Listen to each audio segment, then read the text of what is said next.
Hello guys, Dan here, and in today's video guys I'm going to be doing a kind of tech related video. I know there's been a lot of gaming comparisons lately, but yeah, we're going to be getting into kind of a tech video, and you guys are interested in actually building PCs or just kind of looking at hardware, whatever you want to do. Now in today's video I will say this is going to be kind of a vloggy type style video. It's nothing kind of that kind of professional, but I will just say this is also just filmed on my iPod, so it's not going to be the best of quality, but oh well, I suppose it's the best I can do at the current moment.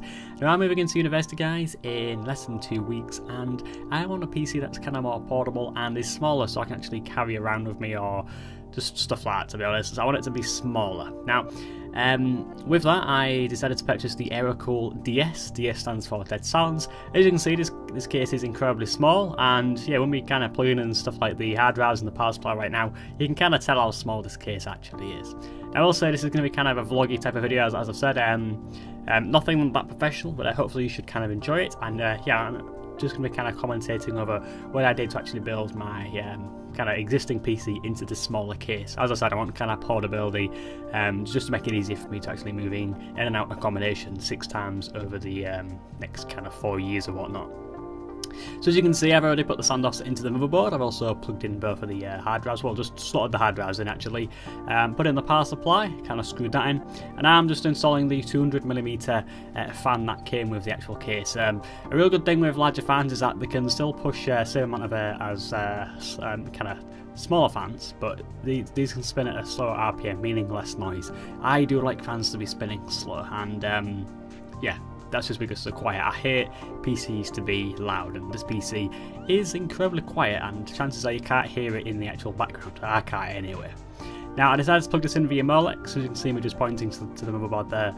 It did have a 3-pin kind of connector with the fan. Usually fans that come with cases, they do have a kind of a choice between Molex or 3-pin, but in this case this fan went via Molex because the fastest it can spin is 500 RPM, which to me is incredibly slow, but that's good as it's a big fan and it should push some you know, good amount of air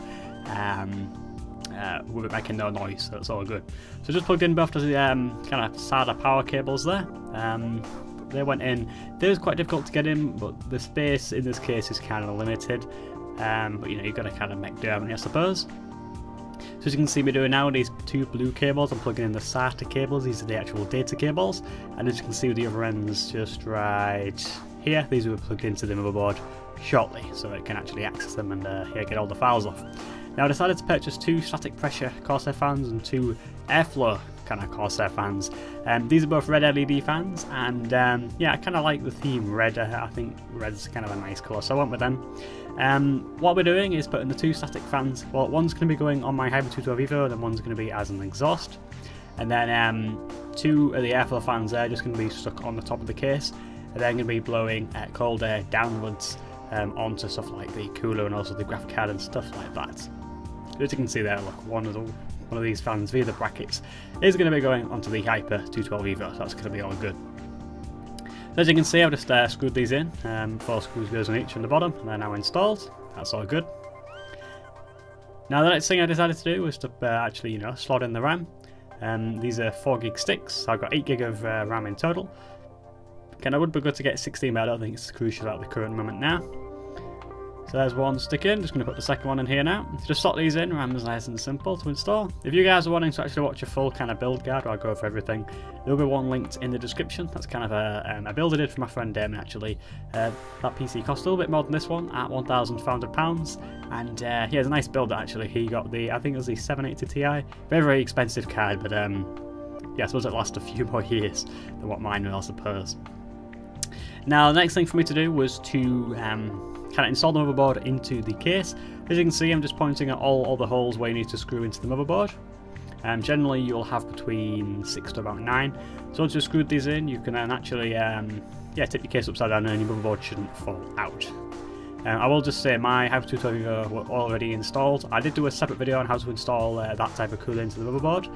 It's quite advanced, to be honest, to plug that in. It's not exactly the easiest kind of mounting mechanism, but oh well. As you can see here, look, I'm putting one of them static pressure fans onto the actual Hyper 212 Evo cooler. Static pressure fans work well with these kind of scenarios because you need static pressure to actually get the air through the actual heatsink. So there we are. So I plugged in another one of these static fans into the back of the case, just kind of screwed that in there with 4 screws, and yeah, it went pretty well. It was nice and easy to install. So this is kind of an overview. 2 fans have been installed at the top, 2 they're kind of in the middle, one on the back and one on the actual heatsink. And then down here below I have an SSD plugged in with power and also data cables, 2 hard drives, and also the power supply. Look, there are mammoths, mammoth cables all over the place. But nevertheless, we'll be plugging these in somewhere and kind of getting them out of the basement of the case.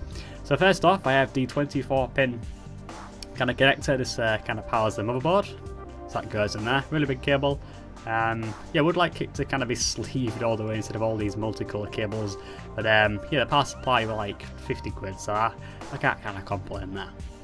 Now next up, I'll plug in the kind of cable for the CPU. So that powers the CPU if it needs any more juice. So that goes in there. That's generally a 4 or an 8 pin. Next thing for me to do is to plug in the hard drive. So I plugged in the 2TB there, and also the 1TB into the last port there. And I also forgot to plug in the SSD. So what I did is just took the blue cable back out. So it's good to plug your SSD or what you want to be your main drive into port 0, and then your PC will definitely boot from that kind of first drive. Now next up, I was installing my graphic card. This is the MSI Twin Frozer. This is the 770OC. So NVIDIA GeForce 770OC, kind of pre-overclocked, and I also overclock it even more, mine as well there. So yeah, I installed that, and then I also kind of screwed that down. Then I realised I had to plug in my Wi-Fi adapter, so I put that back up, put my Wi-Fi adapter in. It's quite an expensive Wi-Fi adapter, so yeah, it's kind of like dual band. But nevertheless, that's now installed. And then now the next thing for me to do, now all kind of the bulk of the components are installed, I just needed to kind of wire up stuff like the front panel connectors and stuff like that. So as you can see, me threading through that right side of the case there, stuff like the reset switch, the power switch, hard drive LED, stuff like that. And then just spinning the actual case around. All of the cables on the other side are for stuff like USB 2 and also USB 3. Quite a lot of cables, but these do need to be plugged into the motherboard unless you want to have kind of the basic functionality on the top of the case, like the power cable, the power button, and kind of USB ports, stuff like that. As you can see, I'm just threading these cables through the top of the case. So there we are, and cables going through there. Just pull them through, and then I actually just press the top of the case onto the case, as you'll see. So there we are, look, that slots in there. Just give it a good push, and now it's installed. So now them fans at the top now look a little bit more normal, shall I say. Next up was for me to put the top on. So that's kind of a grilled kind of top there, so air can actually be moved by them fans. So there we are. Now, next thing for me to do was to install all these front panel connectors. So first off, I installed the power LED, so the plus and also the minus.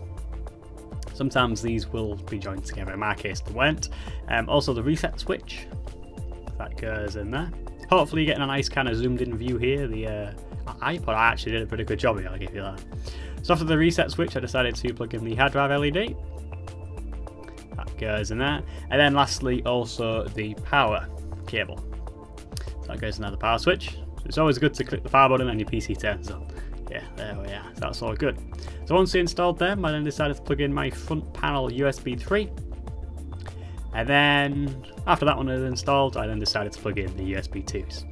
Still use USB 2s. To be honest, I don't actually own many USB kind of 3 devices apart from kind of one flash drive, but the speed you get from USB 3 is amazing. It really, really is. And after I finished this, I decided to plug in the 2 fans on the top of the case, the 2 airflow fans, into this little adapter here that slows them down to 50%, which means they're quieter. I'll say that, yeah. So yeah, these plug into these 2 cables here. These are 5 volt instead of the kind of traditional 12 volt. And then for the actual fan on the back of the case and also the one on the heatsink, they're plugged into the motherboard, but I set that to silent, so they also spin at kind of 50% and are nice and quiet. So there we are, that's kind of how to build a PC. It's not that advanced, to be honest, and yeah, in my case we're just kind of taking over components out of my old case and putting them in my new case. So there we are. So the kind of left panel goes on there, and also the right panel with a window. There it is, look, window. Yeah, it actually looks nice, this, and the fact because the motherboard's actually horizontal, really placed inside the case, you can actually see your GPU's fans and everything, which on a normal case you wouldn't kind of get to see them. And then finally the front piece, very nice, this front piece, nice and red. I like the colour red. Anyway guys, this has been my video on how to kind of build a Micro-ATX Gaming PC. Hope you've kind of enjoyed, and as you can see on the screen, there's other photos that I want to show you guys. If you want to check them out, you can do. They're in the description for you guys to download. And yeah, apart from that guys, please feel free to like, comment and also subscribe, and I'll see you guys in my next video. Goodbye.